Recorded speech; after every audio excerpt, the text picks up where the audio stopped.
श्रावण मास महात्म्य, पहला अध्याय। सूत जी का कथन।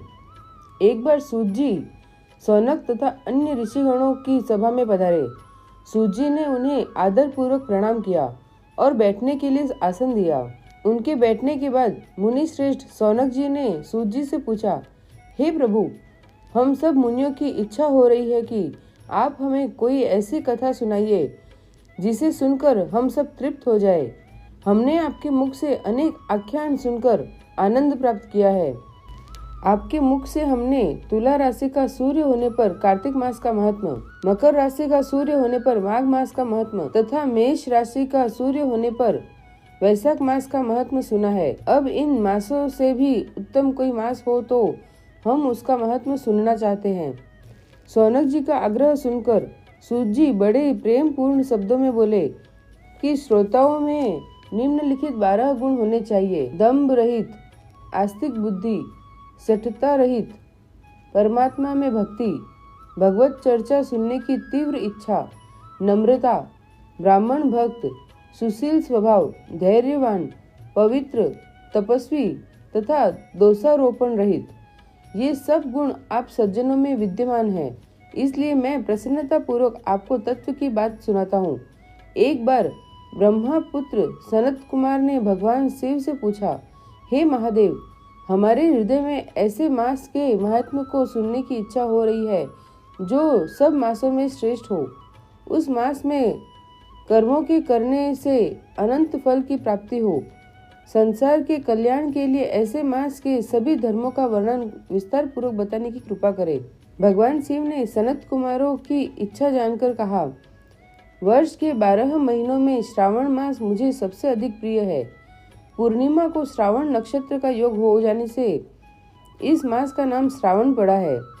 श्रावण मास में सिद्धि प्राप्त होने के कारण इस मास का नाम श्रावण पड़ा है। आकाश के समान स्वच्छ हो जाने से नभा नाम कहा है।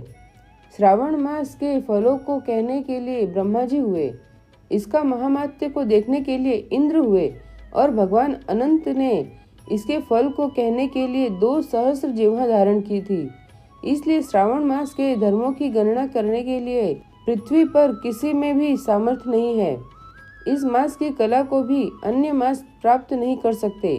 इस मास का कोई भी दिन व्रत शून्य नहीं है। इस मास की सब तिथियां व्रत वाली है।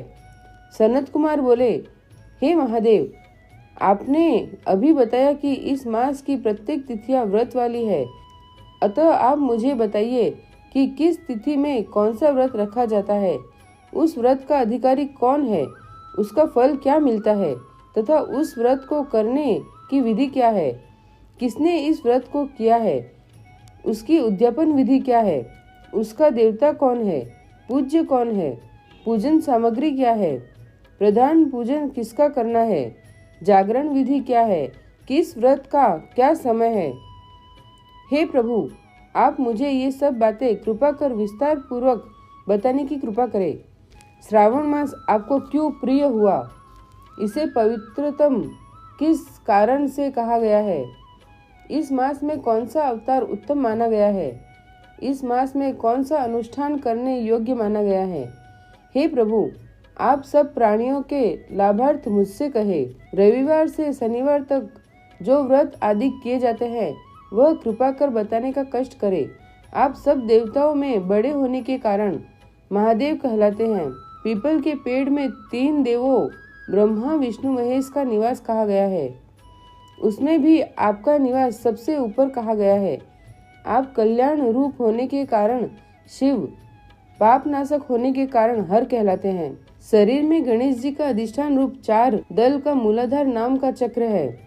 उसके ऊपर 6 दल का ब्रह्मा जी का अधिष्ठान नाम का दूसरा चक्र है। सबसे ऊपर 10 दल का भगवान विष्णु का मणिपुर नामक तीसरा चक्र है। चौथा चक्र हृदय में 12 दल का अनाहत नाम का है।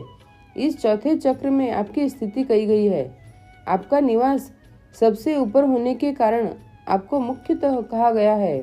इसलिए आपका पूजन करने से पंचायतन का पूजन हो जाता है। अन्न को ब्रह्ममय कहा गया है। भगवान विष्णु जल रूप कहे गए हैं। जब आप उस अन्न और जल को ग्रहण करते हैं तो आपकी प्रवीणता में किसी को लेस मात्र भी संदेह नहीं रह जाता। आपका शमशान और पर्वत पर निवास सब प्राणियों को विरक्ति का संदेश देता है। आपके यश का वर्णन करना वाणी से परे की बात है। बोलो श्रावण मास महात्म्य के पहले अध्याय की जय। श्री राधे कृष्ण।